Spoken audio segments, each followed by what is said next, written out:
আমাৰ তেওঁক সোধপোছ কৰাৰ পিছত আৰু তেওঁক যিটো আমাৰ চিন অফ ক্ৰাইম য'ত ঘটনাটো হৈছিলে সেইটো দেখুৱাবলৈ তেওঁক লৈ যোৱা হৈছিলে।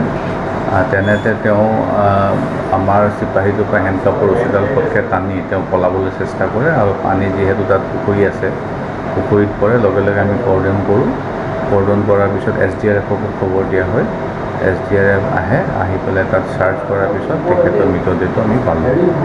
আৰু আমাৰ যিজন চিপাহী আছিলে, চিপাহীজনৰ হাতত অলপ আঘাত পাইছে আৰু তেওঁক চিকিৎসা কৰোৱা হৈছে।